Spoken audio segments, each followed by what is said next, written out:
Straight all day. You're now tuned in to the show where you learn the discipline to show up day after day to do the work, the confidence to put yourself out there boldly and authentically, and the mental toughness to continue showing up, doing the work, putting yourself out there, even when the success you're expected to achieve, where is it? It's yet to be found. And on top of all this, you get a huge dose of personal initiative. That's the go-getter energy that moves me, you, and anyone else out there to go and make things happen instead of waiting for things to happen. We put all this together in one bundle, one package, one mindset, one method, one philosophy, one show. This masterclass right here that is called Work on Your Game.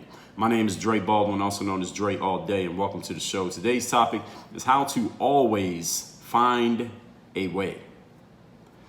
Now, while we all face challenges in life, and if you don't have a challenge to handle right now, you probably do, but if you don't, be patient because there will be one on the way. And you may have done well to make it through many of them so far. You probably have done well to make it through many of them so far. I mean, you're allowed to be listening to me right now, which means you have faced some challenges, faced them down, and made it through them. Maybe you're still dealing with one right now, but you're probably going to make it through. I would assume you will because you have a track record of making it through your challenges.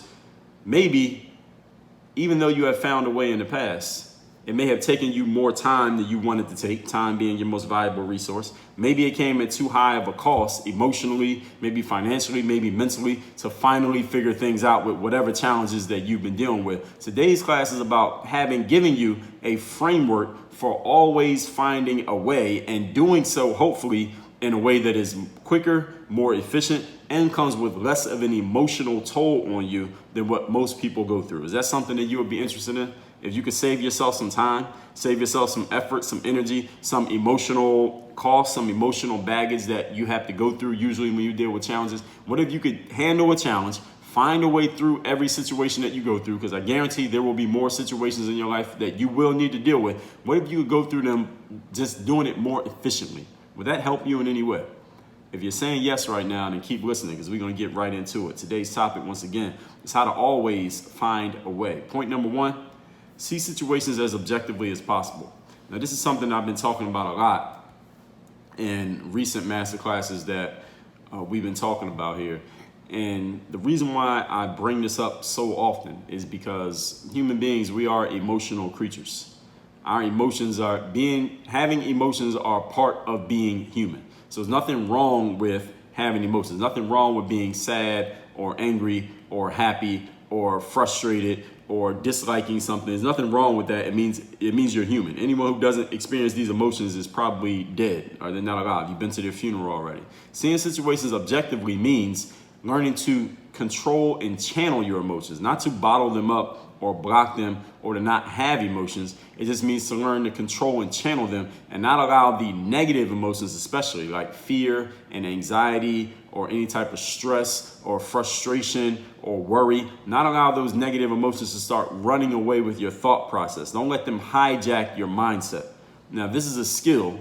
Controlling your emotions and seeing things objectively or as objectively as you can. This is a skill that takes practice, but it is a skill that can be mastered with practice. Often the biggest challenge with a challenge is how our emotions makes things seem worse than they actually are, especially if it's a challenge that is particularly upsetting to our status quo. All right, everything was going perfectly in a certain area that is really important to you. Now, all of a sudden, a wrench gets thrown into that plan.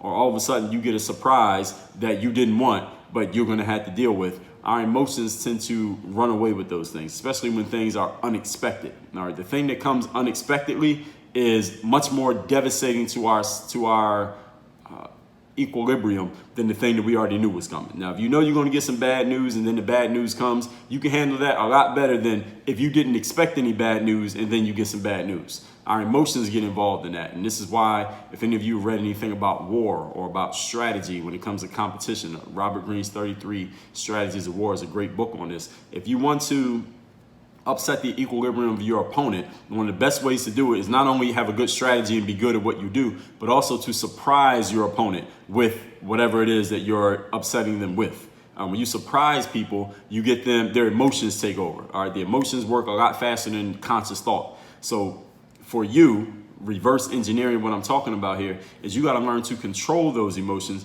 that will, especially when you're surprised by something, when something blindsides you, you weren't expecting it, you didn't see it coming, but it came. Especially when something takes you by surprise, you got to learn to control those emotions. Don't allow the emotions to run away on you with anxiety, fear, worry, stress, etc. I think anyone who's listening to me right now has dealt with these emotions at different times. Maybe you're going through a situation right now in your life that is bubbling up a whole lot of these emotions. My challenge to you, or my instruction to you, is to look at the situation that you're dealing with, accept the fact that this is a situation, accept the fact that you're in it, but steel your mind to see things as they are. Do not make the situation bigger than it actually is, and don't make the situation smaller than it is. Because you make the situation smaller, then you won't give it the proper attention. You won't devote the proper you won't get a proper resource allocation to dealing with the situation if you allow your mind to minimize it as if it's not happening. But if you allow your mind to maximize it and make it bigger than it actually is, then you're taking resources away from things that you could focus on, such as finding a way, such as actually finding a solution. See, if you allow your mind to make a situation 10 times bigger than it is, all the stress and anxiety and the fear that you have allowed your emotions to grow, and enlarge in your mind, takes away the energy and the attention and the focus and the time that you could be given to actually figuring out a solution. You can't figure out a solution if all your resources and all of your thoughts and all of your attention is focused on how terrible something is. But you can when you give your resources to, all right, I understand this is what it is. This is exactly as it is. Now, let me put some focus on figuring out a solution. Let me put some focus on what are we going to do about what we have going on here. But if all your resources are going towards the fact that you're afraid, the fact that you're stressed out, the fact that you're worried, well, what can you do? You can't do anything. That's why it's so important here. And that's why this is the first point. Seeing things as objectively as possible. That means looking at it as it is, seeing it for what it is, not making it too small, but also not making it too big. Again, this is a skill, and it's a skill that you can develop over time. One exercise that I would suggest you start utilizing, if you don't already, that will help you get a lot better at this a lot quicker, or quickly rather, is meditation. Get a meditation app. Calm is an app. Headspace is an app. You could use a YouTube video. You could just meditate on your own. There's no right or wrong way to meditate, but start meditating every day. Give yourself time to breathe, time to center yourself, time to release your thoughts, and just let your mind go blank for at least a minute or two, or an hour if you want. But giving yourself that time to meditate will allow you, it's a practice. Meditation is a practice that allows you to calm yourself for that 2 minutes or 20 minutes or 2 hours, so that when something does happen in life, you already have the practice of calming yourself and relaxing yourself and detaching from the present moment and maintaining your presence of mind. Again, meditation is a really important practice that I think would help a whole lot of people. I might do a whole masterclass on it. We'll think about it. Point number 2. Today's topic is how to always find a way in life. A little bit more on point number 1, and I forgot to say, is that when we allow our emotions to cloud our judgment, it overtakes us and we end up not taking effective action. Something that I pretty much said, but I didn't say it in those exact words, but I want to make sure I said that. Moving on to point number 2. Believe that there is a solution.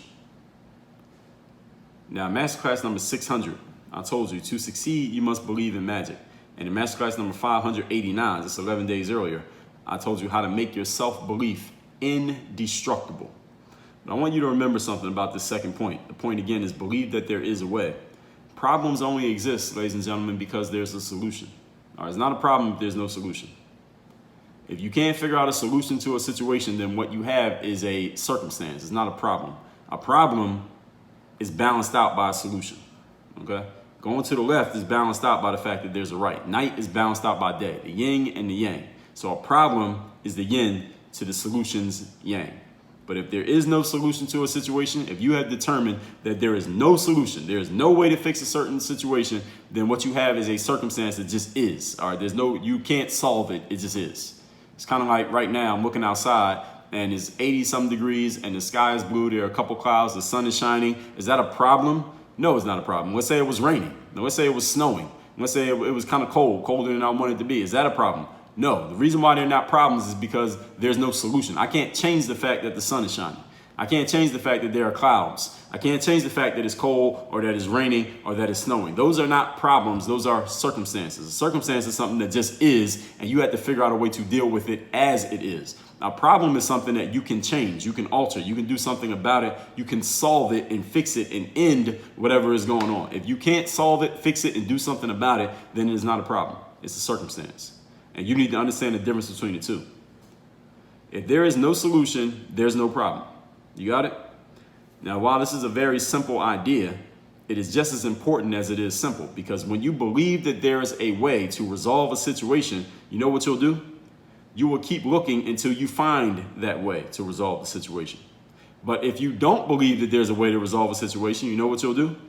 You'll never start looking in the first place. You'll do nothing. You'll never start looking because you believe, well, this just is what it is. There's nothing I can do about it. If you believe there's something you can do, you will look for things that you can do. Doesn't mean you'll have the solution immediately. It may take you some time to figure it out. You may need some extra. You might need to call on some outside help to help you figure out what the solution is. But if you believe that there is a solution, what you will do is keep looking for it because you believe that there is one out there. But if you don't believe that there even is a solution, you don't believe there's anything you can do, you believe it's just stuck in the mud and it's just going to be what it is, you're not even going to look. You're going to sit down and sit in the corner and do absolutely nothing. And then that problem becomes a circumstance. See, a problem becomes a circumstance when you decide you can't solve it, when you decide you're not going to do anything, when you decide you're not going to take any action, you're not going to enact your personal initiative to do anything with it. That's when a problem becomes a circumstance. It becomes hardened and it just is what it is, and there's nothing you can do about it, not because you can't do anything, but because you've chosen to do nothing. So problems and circumstances are relative. The person who gets into a certain situation and decides they can do something about it, that thing becomes a problem because they can solve it. A person who gets into the same situation and decides they can do nothing about it, that thing becomes a circumstance because they've decided they can't do anything. If you don't believe there's a way, you'll never look for a way. If you believe there's a way, you're actively looking for it. And you'll be mentally tough enough to stay disciplined and stay confident to keep looking for it, even when the outcome or the solution that you've been looking for has yet to be unearthed, has yet to be discovered. Point number 3. Today's topic is how to always find a way. Point number 3 is you got to sharpen your idea muscle. All right, in order to find a way, you got to have some ideas on how you're going to find a way.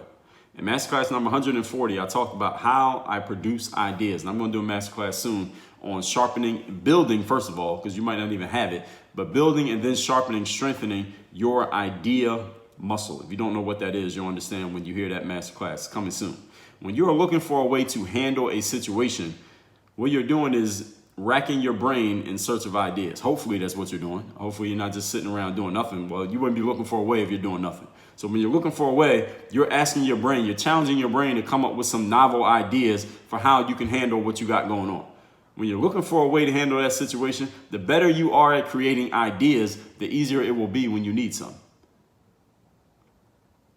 So when you have a situation on your hands and you consider it to be a problem, meaning there is a solution, you're asking your brain to come up with some creative ways that you can solve the problem. Now, here's what you don't want to do. You don't want to wait until you are dealing with a problem in the midst of one, and then you start asking your brain, hey, give me some ideas, because your brain is going to be rusty. Your brain is not in shape. Your brain is not conditioned to give you ideas because you haven't been asking for any ideas. So what you should do in times of peace, prepare for war, as Sun Tzu said in The Art of War. What you should do then instead is start preparing your mind to deliver ideas even when you're not in urgent need of ideas. This is what I mean by strengthening the idea muscle. I'll give you a simple hint on how to do this. Write down 10 ideas every single day. About anything you want. Doesn't matter what they're about. Just 10 ideas every day. They don't have to be good ideas. You don't have to act on the ideas. You don't have to execute the ideas. The ideas don't even have to make sense. But you need to come up with 10 ideas every single day and just write them down. And make sure you do it every day. This becomes a practice. It becomes a habit. And what you're doing is you are training your brain. You are conditioning your mind to come up with ideas. So when you get into a problem, when you get into a circumstance, something that does need to be solved, you're able to call on your brain and say, hey, give me some ideas. And your brain is used to it. Your brain is ready for it. All right. You don't want to get into a situation where someone says, hey, you got to run 5 miles and you don't run at all. You haven't run at all in the last 3 years. And then you're telling your body you want to give you 5 miles. It's going to say, hold on there, buddy. We're not ready for that. You haven't conditioned us for that. But now you want me to deliver you 5 miles just like that? Now, if you're running every day and then you got to run 5 miles, it's much easier. Would you agree? It's the same thing with your mind. Condition your mind to produce ideas. So when you get into a circumstance or a problem and you need to find a way to deal with it, your brain is already ready to find ways because it's used to finding ways. You train it to find ways every single day. Again, in times of peace, you prepare for war. Right? You don't wait till the war is at hand and then say, all right, let's get ready for war. All right, that's a little bit too late. Just like an athlete trains in the off season, so by the time they get to training camp and early season practices, they're ready to go. They don't wait till they get to the training camp and then say, oh yeah, it's about time that I get in shape. Or you might be out of a job, you do that. Do it too many times, you might end up injuring yourself because your body's not ready for the workload that you're about to put on it. Let's recap today's class, which is how to always find a way in what you do in life. Since we all face challenges, and if you don't have a challenge to deal with right now, be patient because one of them is on the way. And we have all done well to deal with our challenges because you have lived to this point in your life dealing with a whole lot of challenges, and you might be dealing with one right now. The challenge with the challenge is that it may have taken you longer or cost you too much in resources to finally figure things out. So I made today's class to give you a framework for always finding a way, no matter what challenge you're dealing with, and hopefully finding a way faster and more efficiently and with less emotional burden than what most people go through every time they're dealing with a situation. Point number 1, see things as objectively as possible. This requires your emotional control, not allowing negative emotions to run away with your thought process. And this is a skill that takes practice, but it can be mastered over time. Often the biggest challenge with a challenge is how our emotions make things bigger than they are, or we try to bottle our emotions up and make things smaller than they are, both of which are mistakes. It clouds our judgment, overtakes us, and we end up not taking effective action if we take any action at all. Point number 2, believe that there is a way. In masterclass number 605-89, I talked about making your self-belief indestructible and making yourself believe in magic to succeed. Remember that problems only exist, ladies and gentlemen, because there are solutions to them. If there's no solution, then you don't have a problem. Simple idea, but just as important as it is simple, because when you believe there's a way, you will keep looking for a way. When you believe there is no way, what will you do? You'll do nothing, and the circumstance will overtake you. And point number 3, sharpen your idea muscle. I talked about this in masterclass number 140, how I produce ideas, and I got another one coming soon. When you're looking for a way to handle a situation, you will be racking your brain in search of ideas. So it'd be great if your brain was already conditioned to produce ideas rather than you just asking for it to do something that you never asked it to do before. So in times of peace, prepare for war. Exercise your idea muscle every single day before you're going to need ideas urgently. Just be sure to do it every single day. And again, look out for that masterclass on sharpening, first of all, building, then sharpening the idea muscle coming soon. Work on your game. Dre, all